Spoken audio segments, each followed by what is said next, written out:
in manufacturing. This scheme will incentivize additional employment in the manufacturing sector linked to the employment of first-time employees. An incentive will be provided at specified scale directly both to the employee and the employer with respect to the EPFO contribution in the first 4 years of employment. The scheme is expected to benefit 30 lakh youth entering employment and their employers.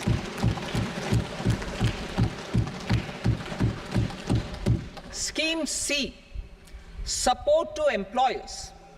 This employer-focused scheme will cover additional employment in all sectors. All additional employment within a salary of 1 lakh rupee per month will be counted. The government will reimburse to employers up to 3,000 rupees per month for 2 years towards the EPFO contribution for each additional employee. The scheme is expected to incentivize additional employment of 50 lakh persons.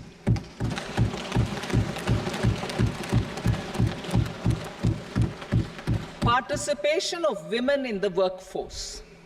We will facilitate higher participation of women in the workforce through setting up of working women hostels in collaboration with industry and establishing creches.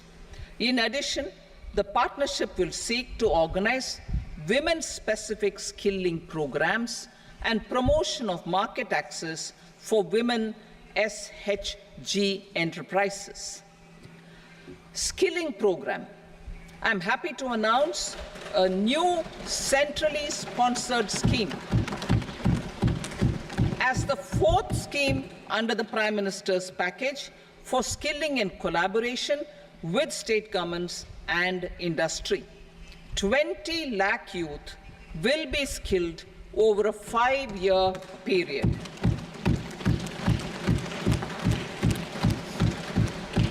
1,000 industrial training institutes will be upgraded in hub and spoke arrangements with outcome orientation.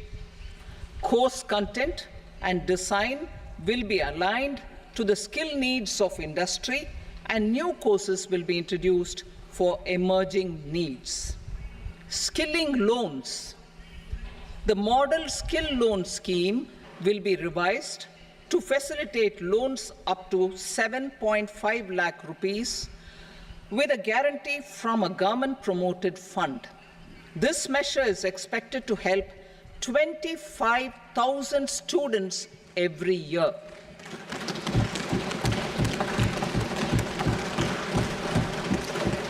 Education loans. For helping our youth who have not been eligible for any benefit under government schemes and policies, I am happy to announce a financial support for loans up to 10 lakh rupees for higher education in domestic institutions.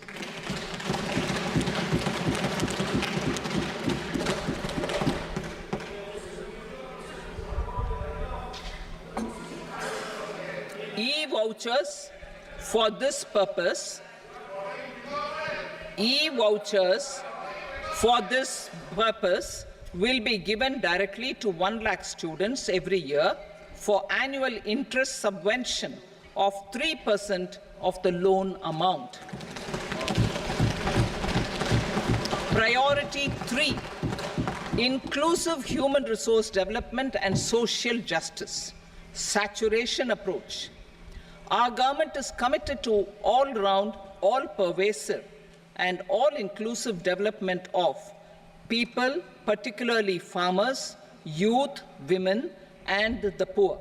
For achieving social justice comprehensively, the saturation approach of covering all eligible people through various programs, including those for education and health, will be adopted to empower them by improving their capabilities. Implementation of schemes meant for supporting economic activities by craftsmen, artisans, self-help groups, scheduled caste, scheduled tribe, and women entrepreneurs and street vendors such as the PM Vishwakarma, PM Swanidhi, National Livelihood Missions, and Stand Up India will be stepped up. Purvodaya. The states in the eastern part of the country are rich in endowments and have strong cultural traditions. We will formulate a plan, Purvodaya, for the all-round development of the eastern region of the country, covering Bihar, Jharkhand, West Bengal, Odisha, and Andhra Pradesh. This will cover human resource development, infrastructure, and generation of economic opportunities to make the region an engine to attain Vikasit Bharat. On the Amritsar-Kolkata Industrial Corridor, we will support development of an industrial node at Gaya. This corridor will catalyze industrial development of the eastern region. The industrial node at Gaya will also be a good model for developing our ancient centers of cultural importance into future centers of modern economy. This model shall showcase Vikas B, Virasat B in our growth trajectory. We will also support development of road connectivity projects, namely 1. Patna-Purnia Expressway, 2. Buxar-Bhagalpur Expressway, 3. Bodh Gaya, Rajgir, Vaishali and Darbhanga spurs, and 4. Additional 2-lane bridge over River Ganga at Buxar at a total cost of 26,000 crore rupees.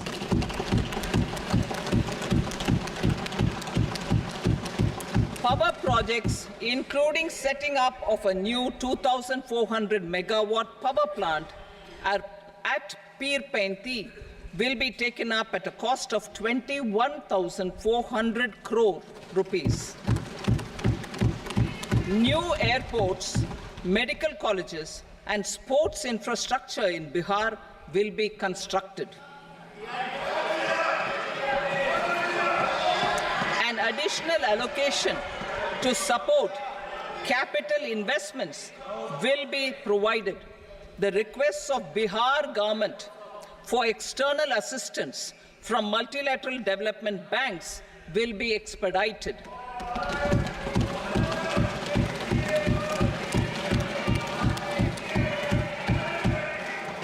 Andhra Pradesh Reorganization Act.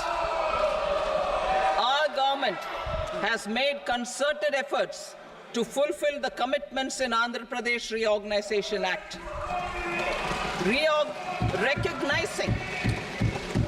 Recognizing the state's need for the capital, recognizing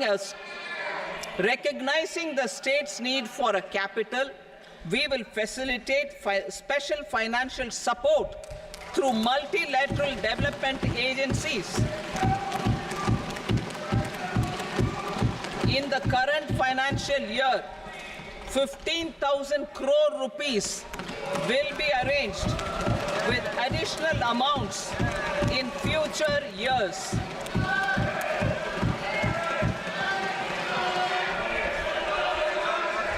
Our government is fully committed to financing and early completion of the Polavaram irrigation project, which is the lifeline for Andhra Pradesh and its farmers. This will facilitate our country's food security as well. Under the Andhra Pradesh Reorganization Act, for promoting industrial development, funds will be provided for essential infrastructure such as water, power, railways, and roads. In Koparti node, on the Visakhapatnam-Chennai Industrial Corridor and Varavakal node on the Hyderabad-Bengaluru Industrial Corridor. An additional allocation will be provided this year towards capital investment for economic growth. Grants for backward regions of Rayalaseema, Prakasham, North Coastal Andhra, as stated in the Act, will be provided. PM Awas Yojana. 3 crore additional houses under the PM Awas Yojana in rural and urban areas in the country have been announced, for which the necessary allocations are being made. Women-led development. For promoting women-led development, the budget carries an allocation of more than 3 lakh crore for schemes benefiting women and girls. This signals our government's commitment for enhancing women's role in economic development. Pradhan Mantri Janjatiya Unnat Gram Abhiyan. For improving the socio-economic condition of tribal communities, we will launch the Pradhan Mantri Janjatiya Unnat Gram Abhiyan by adopting saturation coverage for tribal families in tribal majority villages and aspirational districts.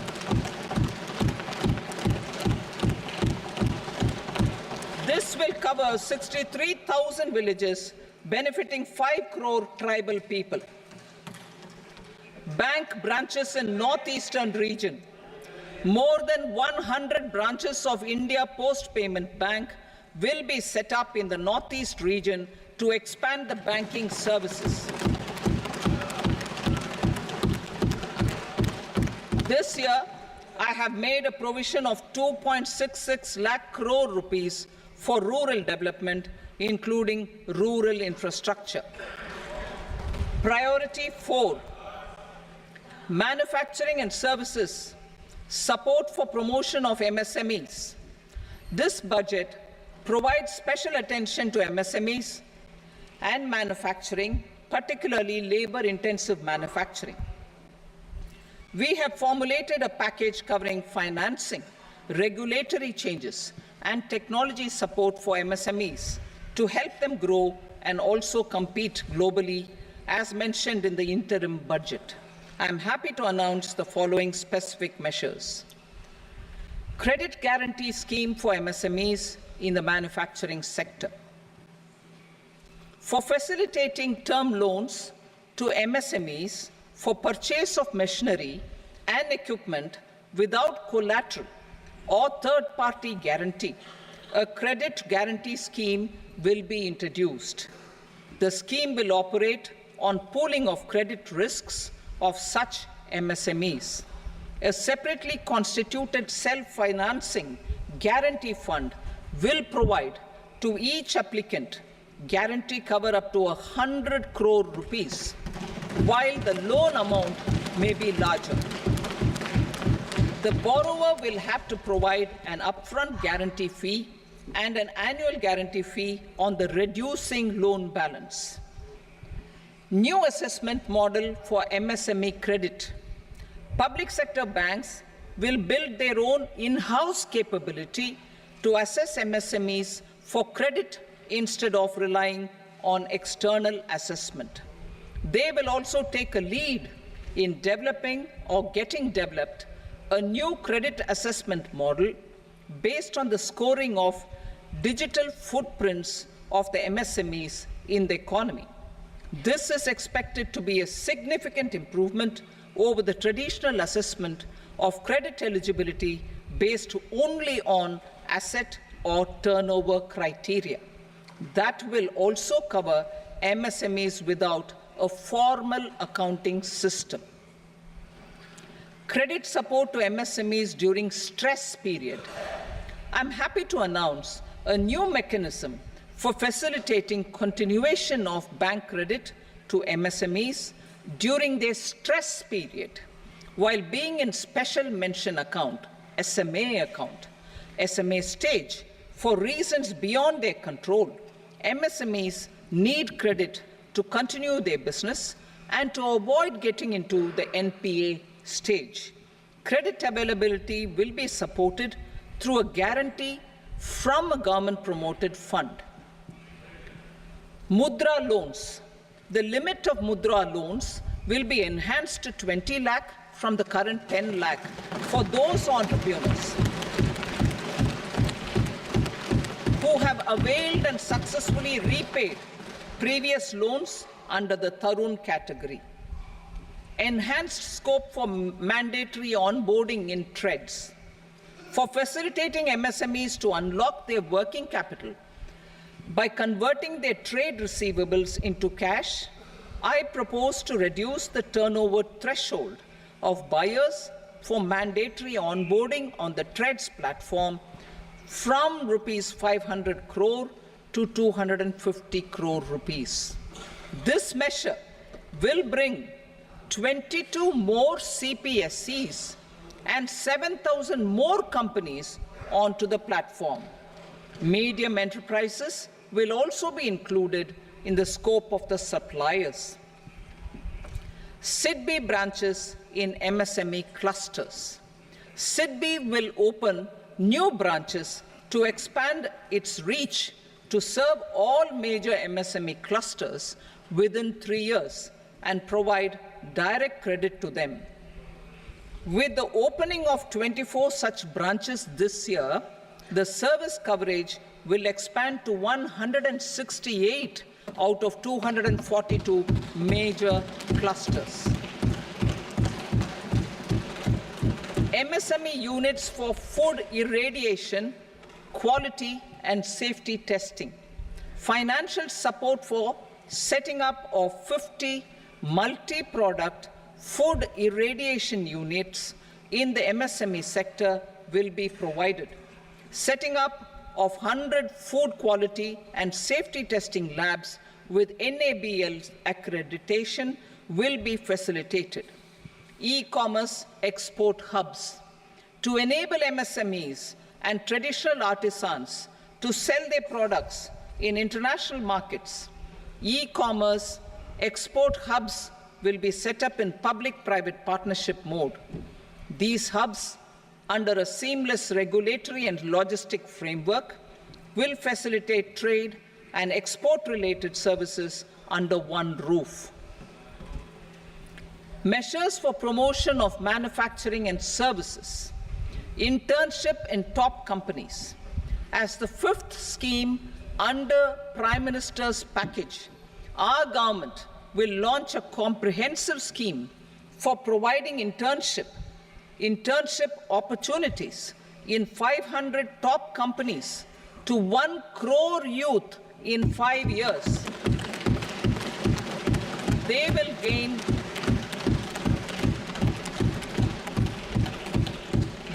gain exposure for 12 months to real-life business environment, varied professions, and employment opportunities. An internship allowance of 5,000 per month, 5,000 rupees per month, along with a one-time assistance of 6,000 rupees will be provided. Companies will be expected to bear the training cost and 10% of their internship cost from their CSR funds. Industrial parks. Our government will facilitate development of investment-ready, plug-and-play industrial parks with complete infrastructure in or near 100 cities in partnership with the states and private sector by better using town planning schemes. 12 industrial parks under the National Industrial Corridor Development Program also will be sanctioned.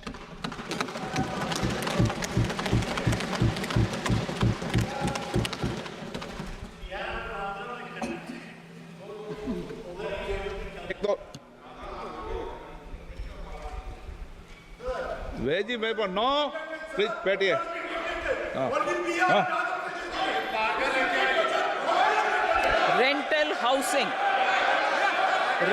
housing with dormitory type accommodation for industrial workers will be, just 1 minute.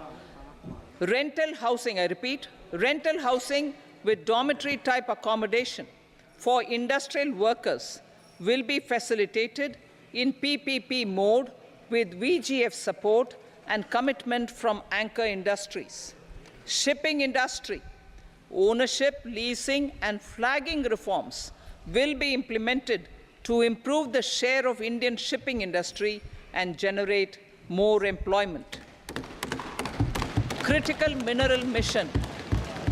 We will set up a critical mineral mission for domestic production, recycling of critical minerals, and overseas acquisition of critical mineral assets. Its mandate will include technology development, skilled workforce, extended producer responsibility framework, and a suitable financing mechanism.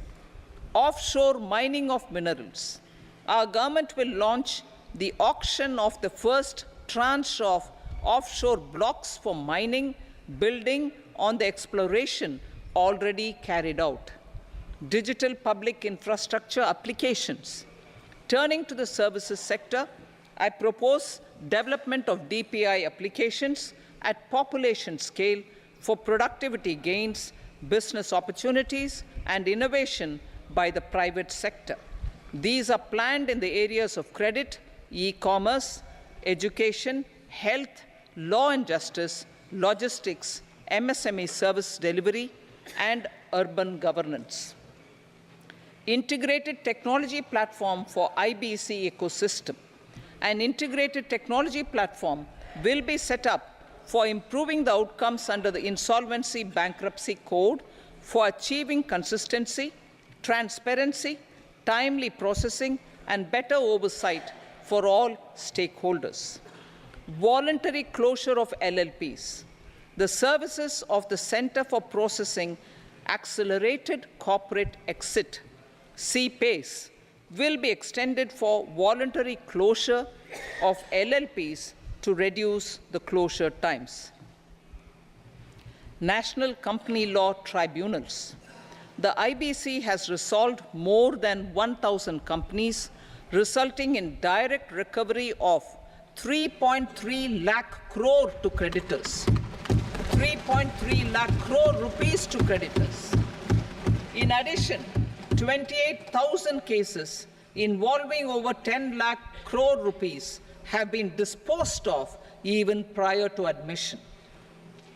Appropriate changes to the IBC, reforms and strengthening of the tribunal and appellate tribunals will be initiated to speed up insolvency resolution. Additional tribunals will be established. Out of those, some will be notified to decide cases exclusively under the Companies Act. Debt recovery. Steps for reforming and strengthening debt recovery tribunals will be taken. Additional tribunals will be established to speed up recovery. Priority 5, urban development. Cities as growth hubs. Working with states, our government will facilitate development of cities as growth hubs. This will be achieved through economic and transit planning and orderly development of peri-urban areas utilizing town planning schemes. Creative redevelopment of cities. For creative brownfield redevelopment of existing cities with a transformative impact, our government will formulate a framework for enabling policies, market-based mechanisms, and regulation. Transit-oriented development. Transit-oriented development plans for 14 large cities with a population above 30 lakh will be formulated, along with an implementation and financing strategy. Urban housing. Under the PM Awas Yojana, Urban 2.0, housing needs of 1 crore urban poor and middle-class families will be addressed with an investment of 10 lakh crore rupees. This will include the central assistance of 2.2 lakh crore rupees in the next 5 years. A provision of interest subsidy to facilitate loans at affordable rates is also envisaged. In addition, enabling policies and regulations for efficient and transparent rental housing markets with enhanced availability will also be put in place. Water supply and sanitation. In partnership with state governments and multilateral development banks, we will promote water supply, sewage treatments, and solid waste management projects and services for 100 large cities through bankable projects. These projects will also envisage use of treated water for irrigation and filling up of tanks in nearby areas. Street markets. Building on the success of PM Swanidhi scheme in transforming the lives of street vendors, our government envisions a scheme to support each year over the next 5 years the development of 100 weekly hearts or street food hubs in select cities. Stamp duty. We will encourage states which continue to charge high stamp duty to moderate the rates for all and also consider further lowering duties for properties purchased by women. This reform will be made an essential component of urban development schemes. Priority 6, energy security, energy transition. In the interim budget, I had announced our strategy to sustain high and more resource-efficient economic growth, along with the energy security in terms of availability, accessibility, and affordability. We will bring out a policy document on appropriate energy transition pathways that balances the imperatives of employment, growth, and environmental sustainability. PM Surya Ghar Muft Bijli Yojana. PM Surya Ghar Muft Bijli Yojana. In line with the announcement in the interim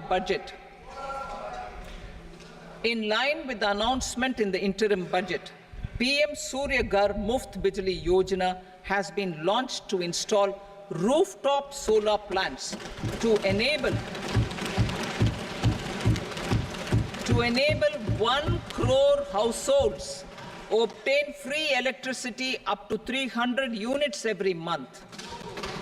The scheme has generated remarkable response with more than 1.28 crore registrations and 14 lakh applications, and we will further encourage it. Pumped storage policy.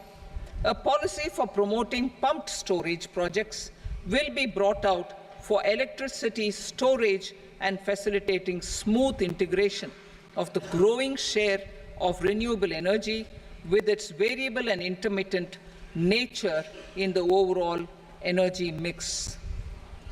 Research and development of small and modular nuclear reactors. Nuclear energy is expected to form a very significant part of the energy mix for Vikasit Bharat. Towards that pursuit, our government will partner with the private sector for 1. Setting up Bharat Small Reactors, 2. Research and development of Bharat Small Modular Reactor, and 3. Research and development of newer technologies for nuclear energy. The R&D funding announced in the interim budget will be made available for this sector also. Advanced ultra supercritical thermal power plants. The development of indigenous technology for advanced ultra supercritical thermal power plants with much higher efficiency has been completed. A joint venture between NTPC, and BHEL will set up a full-scale 800 megawatt commercial plant using AUSC technology. The government will provide the required fiscal support. Moving forward, development of indigenous capacity for the production of high-grade steel and other advanced metallurgy materials for these plants will result in strong spin-off benefits for the economy. Roadmap for hard-to-abate industries. A roadmap for moving the hard-to-abate industries from energy efficiency targets to emission targets will be formulated. Appropriate regulations for transition of these industries from the current perform, achieve, and trade mode to Indian carbon market mode will be put in place. Support to traditional micro and small industries. An investment-grade energy audit of traditional micro and small industries in 60 clusters, including brass and ceramic, will be facilitated. Financial support will be provided for shifting them to cleaner forms of energy and implementation of energy efficiency measures. The scheme will be replicated in another 100 clusters in the next phase. Priority 7, infrastructure investment by central government. Significant investment the central government has made over the years in building and improving infrastructure has had a strong multiplier effect on the economy. We will endeavor to maintain strong fiscal support for infrastructure over the next 5 years in conjunction with imperatives of other priorities and fiscal consolidation. This year, I have provided 11,11,111 crore rupees for capital expenditure. This would be 3.4% of our GDP. Infrastructure investment by state governments. We will encourage states to provide support of similar scale for infrastructure, subject to their development priorities. A provision of 1.5 lakh crore rupees for long-term interest-free loans have been made this year also to support the states in their resource allocation. Private investment in infrastructure. Investment in infrastructure by private sector will be promoted through viability gap funding and enabling policies and regulations. A market-based financing framework will be brought out. Pradhan Mantri Gram Sadak Yojana, Phase 4 of the PMGSY will be launched to provide all-weather connectivity to 25,000 rural habitations, which have become eligible in view of their population increase. Irrigation and flood mitigation. Bihar has frequently suffered from floods, many of them originating outside the country. Plans to build flood control structures in Nepal are yet to progress. Our government, through the Accelerated Irrigation Benefit Program and other sources, will provide financial support for projects with estimated cost of 11,500 crore rupees,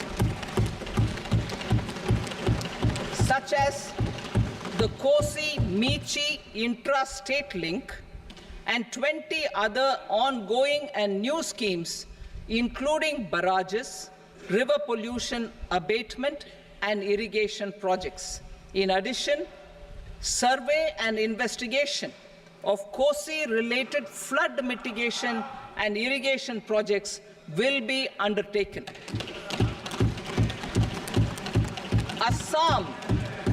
Assam grapples with floods every year by the Brahmaputra River and its tributaries. originating outside India.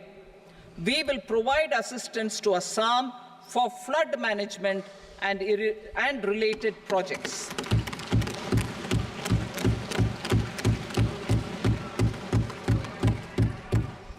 Himachal Pradesh suffered extensive losses due to floods last year. Our government will provide assistance to the state for reconstruction and rehabilitation through multilateral development assistance.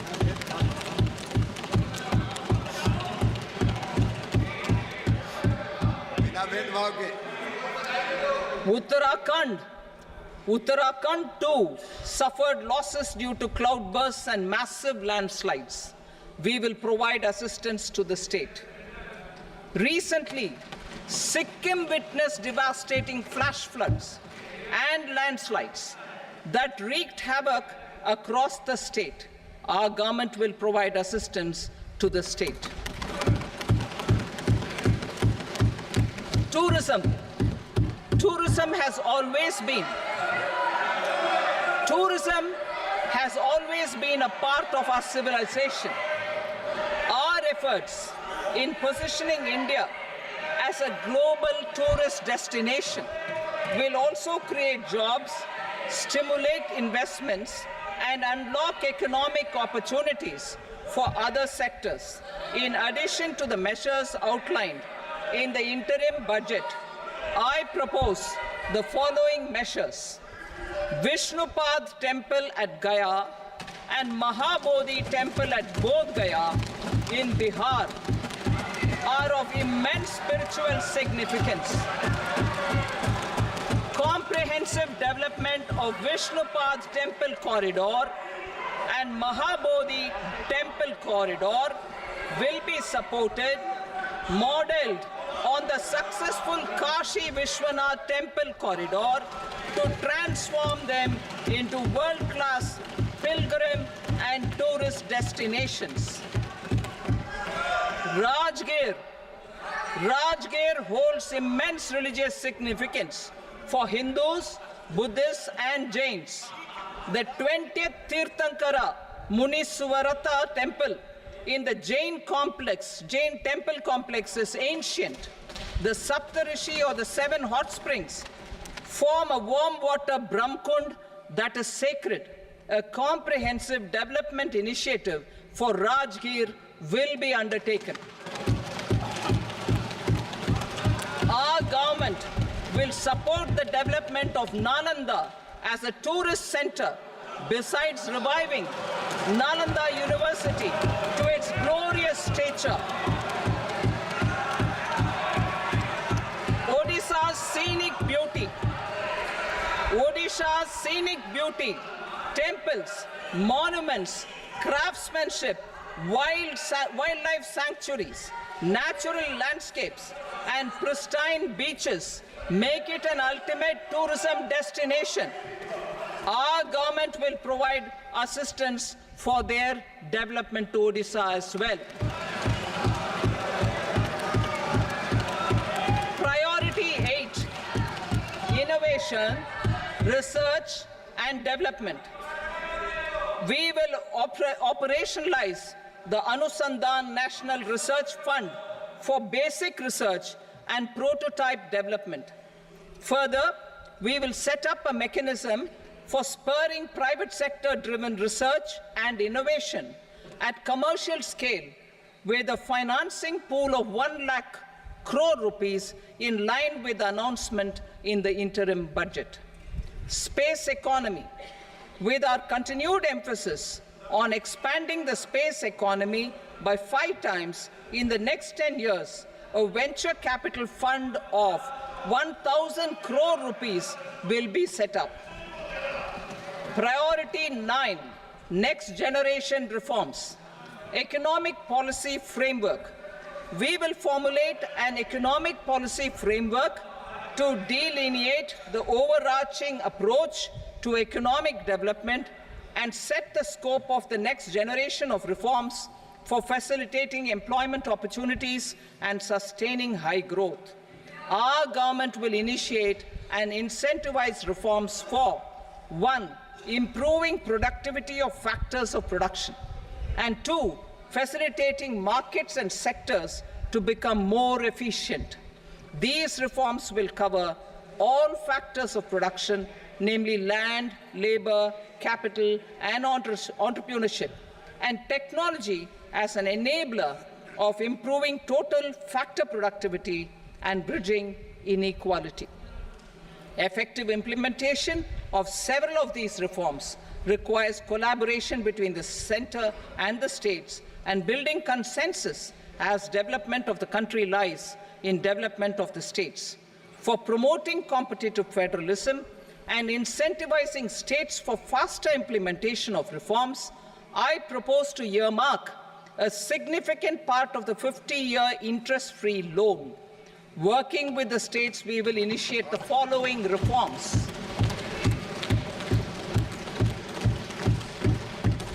Land-related reforms and actions, both in the rural and urban areas, will cover land administration, will cover 1. Land administration, planning and management, and 2.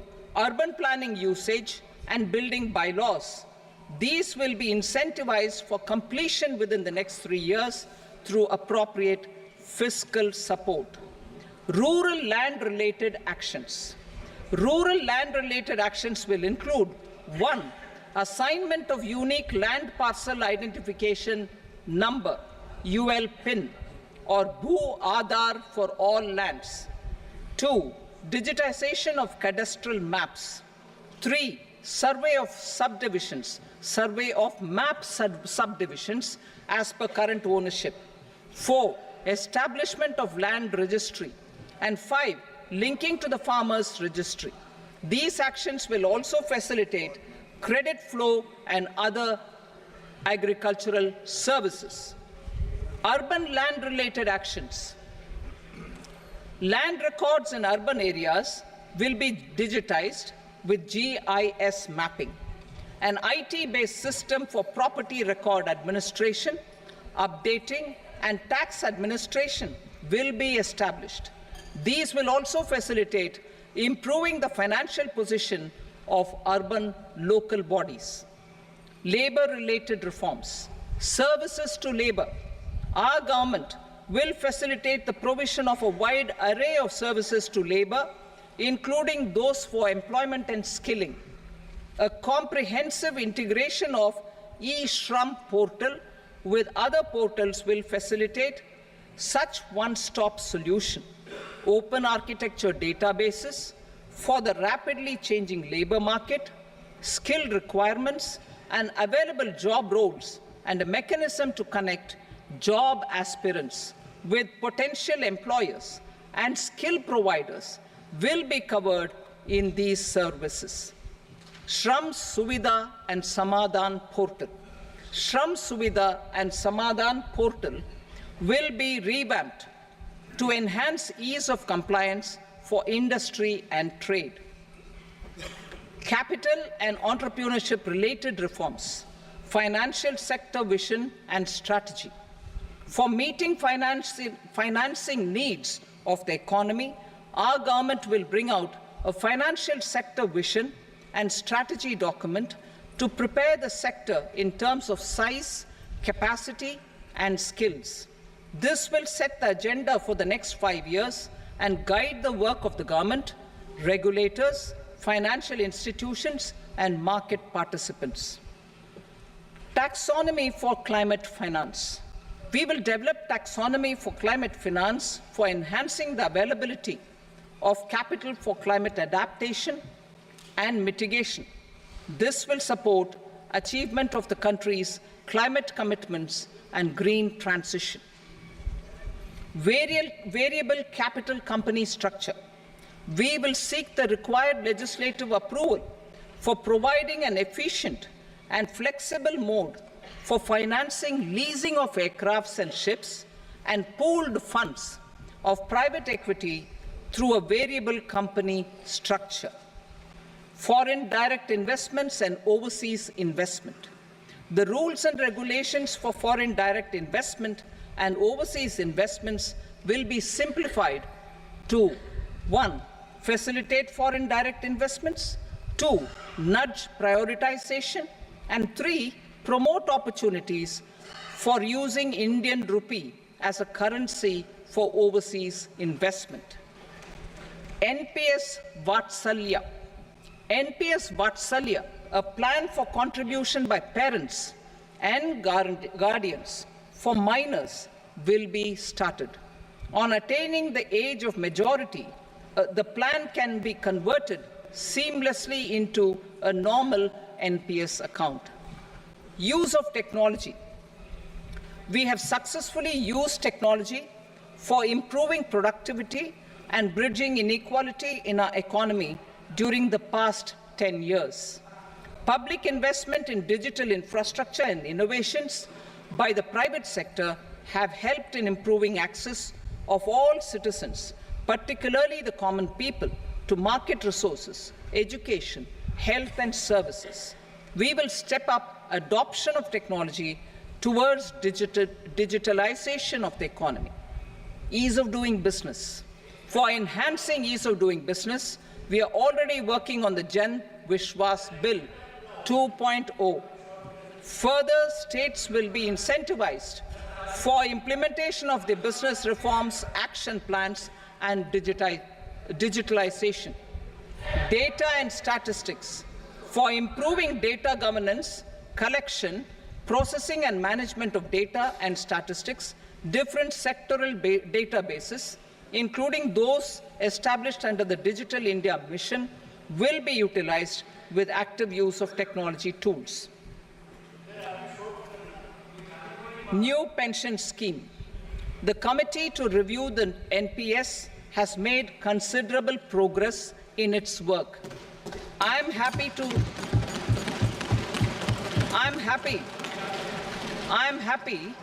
that the staff side of the National Council of the Joint Consultative Machinery for Central Government Employees has taken a constructive approach. A solution will be evolved which addresses the relevant issues while maintaining fiscal prudence to protect the common citizens. Budget estimates for 24-25. For the year 24-25, total receipts other than borrowings and the total expenditure are estimated at 32.07 lakh crore rupees and 48.21 lakh crore rupees respectively. The net tax receipts are estimated at 25.83 lakh crore rupees. The fiscal deficit is estimated at 4.9% of the GDP.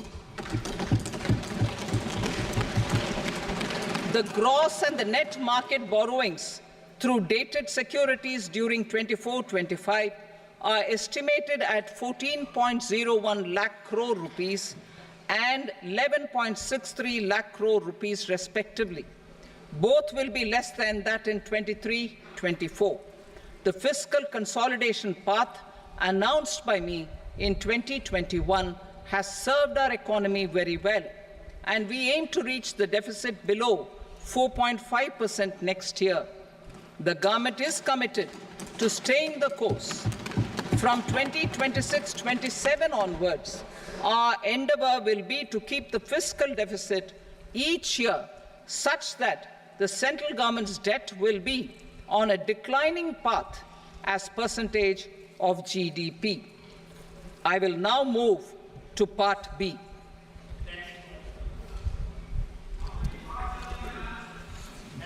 Indirect taxes. Sir, I start with GST. It has decreased tax incidence on the common man, reduced compliance burden and logistics cost for trade and industry, and enhanced revenues of the central and the state governments.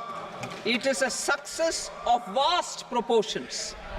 To multiply the benefits of GST, we will strive to further simplify and rationalize the tax structure and endeavor to expand it to the remaining sectors. My proposals for custom duties My proposals for customs duties intend to support domestic manufacturing, deepen local value addition, promote export competitiveness, and simplify taxation while keeping the interest of the general public and consumers surmount. In Budget 22-23, we reduced the number of customs duty rates. I propose to undertake a comprehensive review of the rate structure over the next 6 months to rationalize and simplify it for ease of trade, removal of duty inversion, and reduction of disputes. I shall now take up sector-specific customs duty proposals. Medicine and medical equipments. To provide relief to cancer patients, I propose to fully exempt 3 more medicines from customs duties.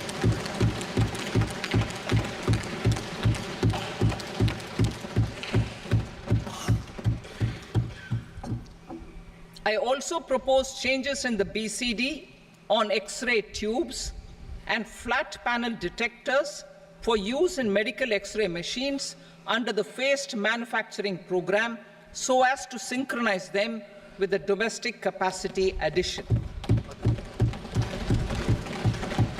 Mobile phone and related parts. With a 3-fold increase in domestic production and almost a 100-fold jump in exports of mobile phones over the last 6 years, the Indian mobile industry has matured. In the interest of consumers, I now propose to reduce the BCD on mobile phone, mobile PCBA, and mobile charger to 15%. Critical minerals. Minerals such as lithium, copper, cobalt, and rare earth elements are critical for sectors like nuclear energy, renewable energy, space, defense, telecommunications, and high-tech electronics. I propose to fully exempt customs duties on 25 critical minerals and reduce BCD on 2 of them. This will provide a major fillip to the processing and refining of such minerals and help secure their availability for these strategic and important sectors. Solar energy. Energy transition is critical in the fight against climate change.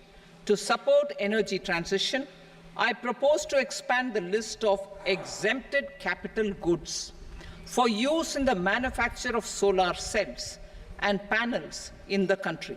Further, in view of sufficient domestic manufacturing capacity of solar gas, glass, and tinned copper interconnect, I propose not to extend the exemption of custom duties provided to them. Marine products. India's seafood exports in the last financial year touched an all-time high of more than 60,000 crores of rupees. Frozen shrimp accounted for about 2/3 of these exports.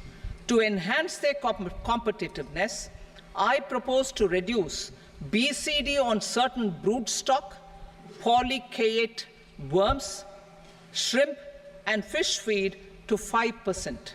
I also propose to exempt customs duty on various inputs for manufacture of shrimp and fish feed. Leather and textile. Similarly, to enhance the competitiveness of exports in the leather and textile sectors, I propose to reduce BCD on real down-filling material from duck or goose. I am also making additions to the list of exempted goods for manufacture of leather and textile garments, footwear, and other leather articles for export. To rectify inversion in duty, I propose to reduce BCD subject to conditions on methylene diphenyl diisocyanate, MDI, for manufacture of spandex yarn from 7.5 to 5%. Furthermore, the export duty structure on raw hides, skin, and leather is proposed to be simplified and rationalized. Precious metals.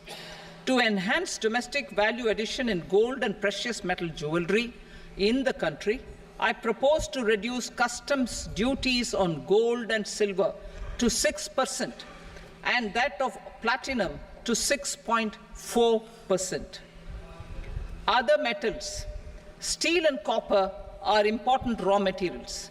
To reduce their cost of production, I propose to remove the BCD on ferronickel and blister copper. I am also continuing with nil BCD on ferrous scrap and nickel cathode and concessional BCD of 2.5% on copper scrap. Electronics. To increase value addition in the domestic electronics industry, I propose to remove the BCD subject to conditions on oxygen-free copper for manufacture of resistors. I also propose to exempt certain parts for manufacture of connectors. Chemicals and petrochemicals. To support existing and new capacities in the pipeline, I propose to increase the BCD on ammonium nitrate from 7.5% to 10%. Plastics. PVC flex banners are non-biodegradable and hazardous for environment and health. To curb their imports, I propose to raise the BCD on them from 10 to 25%. Telecommunication equipment. To incentivize domestic manufacturing, I propose to increase the BCD from 10 to 15% on PCBA of specified telecom equipment. Trade facilitation. To promote domestic aviation and boat and ship MRO, I propose to extend the period for export of goods imported for repairs from 6 months to 1 year. I'll read that again. To promote domestic aviation and boat and ship maintenance, repair and operations, I propose to extend the period for export of goods imported for repairs from 6 months to 1 year. In the same vein, I propose to extend the time limit for re-import of goods for repairs under warranty from 3 to 5 years. I now move to direct taxes. We will continue our efforts to simplify taxes, improve taxpayer services, provide tax certainty, and reduce litigation while enhancing revenues for funding the development and welfare schemes of the government. It has been our endeavor to simplify taxation. We have taken a number of measures in the last few years, including introduction of simplified tax regimes without exemptions and deductions for corporate tax and for personal income tax. This has been appreciated by taxpayers. 58% of corporate tax came from the simplified tax regime in the financial year 22-23. Similarly, as per data available till now, for the last fiscal, more than 2/3 have availed the new personal income tax regime. Comprehensive review of the Income Tax Act. I am now announcing a comprehensive review of the Income Tax Act 1961. The purpose is to make the Act concise, lucid, easy to read and understand. This will reduce disputes and litigation, thereby providing tax certainty to the taxpayers. I will also bring down the demand embroiled in litigation.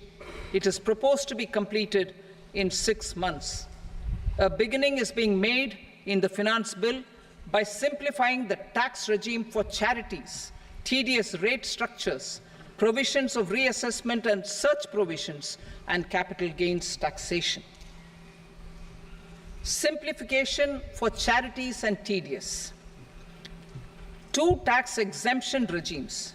The two tax exemption regimes for charities are proposed to be merged into one. The 5% TDS rate on many payments is being merged into the 2% TDS rate, and the 20% TDS rate on repurchase of units by mutual funds or UTI is being withdrawn.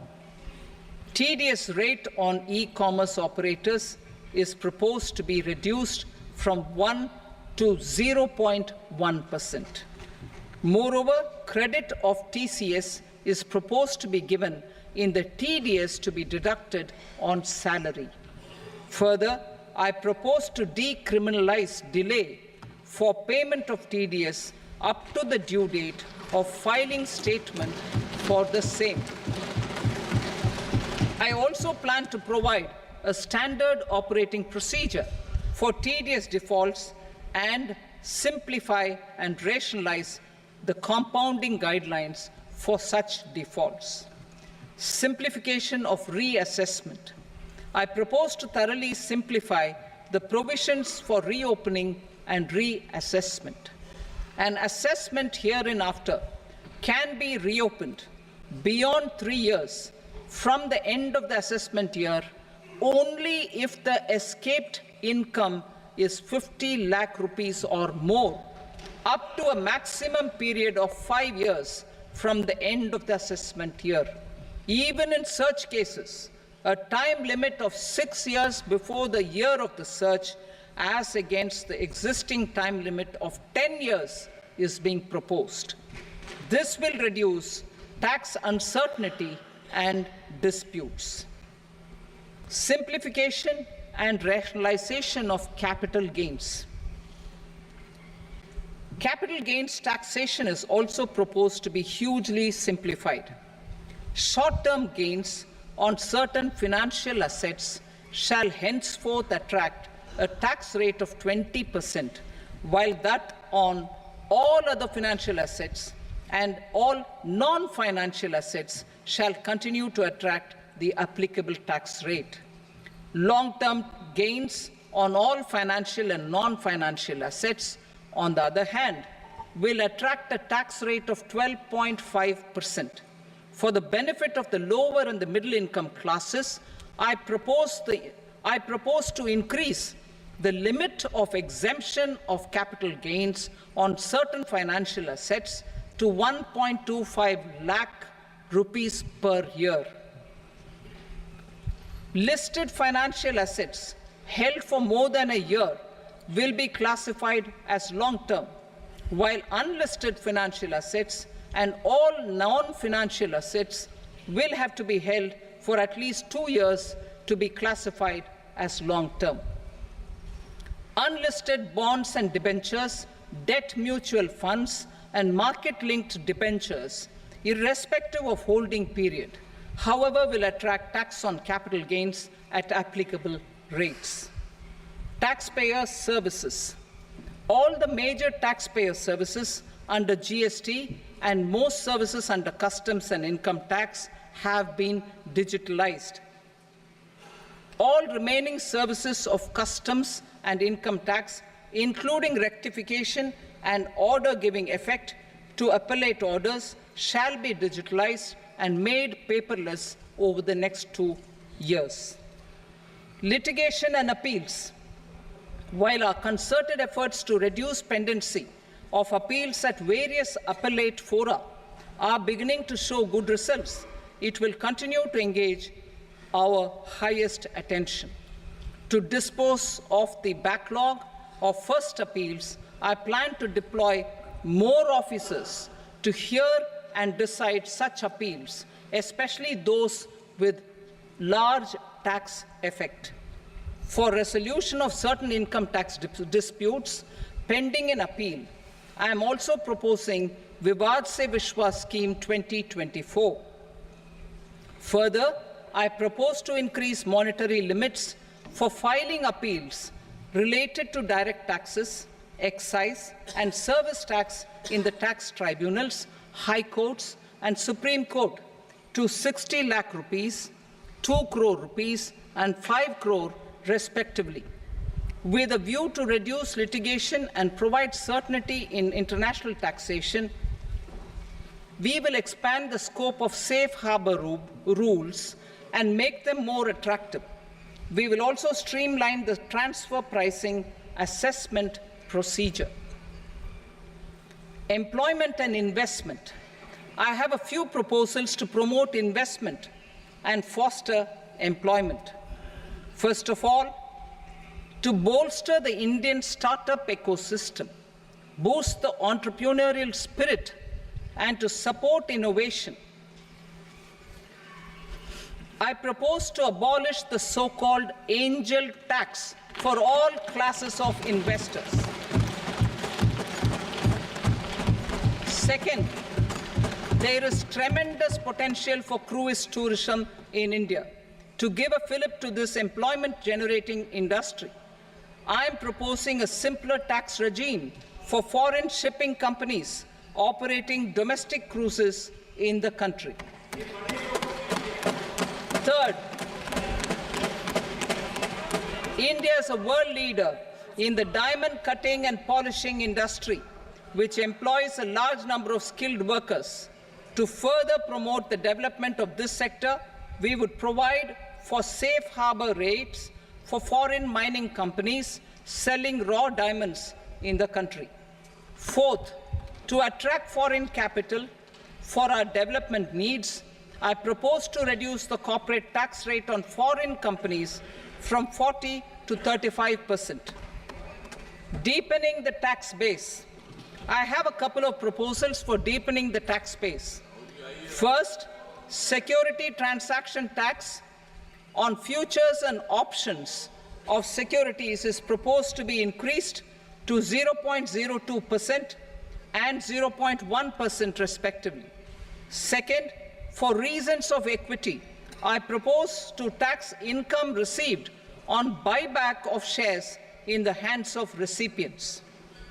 Other proposals: to improve social security benefits, deduction of expenditure by employers towards NPS is proposed to be increased from 10 to 14% of the employee's salary. Similarly, deduction of this expenditure up to 14% of salary from the income of employees in private sector, public sector banks and undertakings opting for the new tax regime is proposed to be provided. Indian professionals working in multinationals get ESOPs and invest in social security schemes and other movable assets abroad.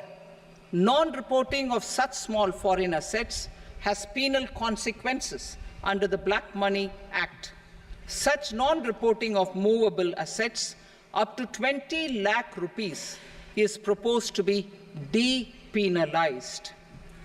Other major proposals in the finance bill relate to withdrawal of equalization levy of 2%, expansion of tax benefits to certain funds and entities in IFSCs, and immunity from penalty and prosecution to Benamidar on full and true disclosure so as to improve conviction under the Benami Transaction Prohibition Act 1988. Personal income tax. Coming to personal income tax rates, I have two announcements to make for those opting for the new tax regime. First, the standard deduction for salaried employees is proposed to be increased from 50,000 to 75,000 rupees.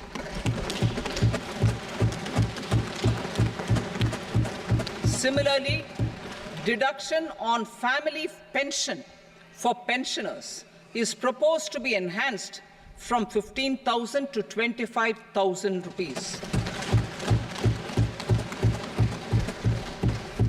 This will provide relief to about 4 crore salaried individuals and pensioners.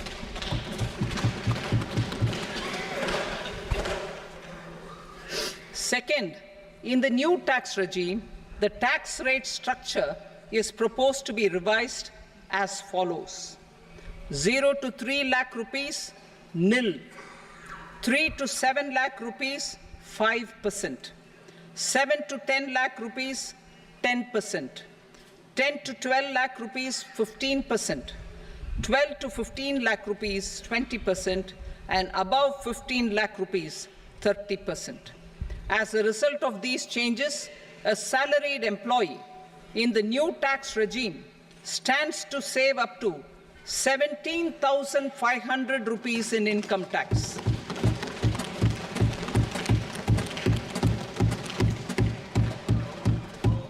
Apart from these, I am also making some other changes as given in the annexure. As a result of these proposals, revenue of about 37,000 crore, that is 29,000 crore in direct taxes and 8,000 crore in indirect taxes will be foregone, while revenue of about 30,000 crore rupees will be additionally mobilized. Thus, the total revenue foregone is about 7,000 crores annually. Mr. Speaker, sir, with this, I commend the budget to this august House. Jai Hind.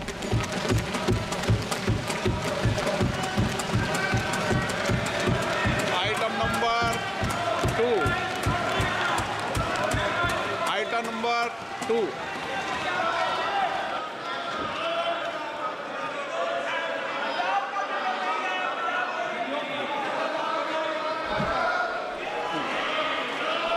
Sir, with your permission, I rise to lay on the table the following statements under Section 3 of the Fiscal Responsibility and Budget Management, FRBM Act 2003, Medium-Term Fiscal Policy cum Fiscal Policy Strategy Statement, and Macroeconomic Framework Statement. Item number 3. Sir, with your permission, I rise to move for leave to introduce the Finance Number 2 Bill 2024. प्रश्न ये कि विधेयक को पुनर्स्थापित करने की अनुमति प्रदान की जाए। जो सदस्य इसके पक्ष में हाँ कहें, जो सदस्य विरोध में ना कहें। मेरे विचार में निर्णय हाँ वालों के पक्ष में अनुमति प्रदान की जाती है। माननीय मंत्री जी, अब विधेयक पुनर्स्थापित करें। Sir, I introduce the bill. Item number 4. The Union Territory of Jammu and Kashmir budget. Sir, I rise to present a statement, Hindi and English versions, of the estimated receipts and expenditure of the Union Territory of Jammu and Kashmir for the year 24-25. सभा की कार्रवाई कल बुधवार दिनांक 24 जुलाई 2024 को प्राप्त 11 बजे तक के लिए स्थगित की जाती है।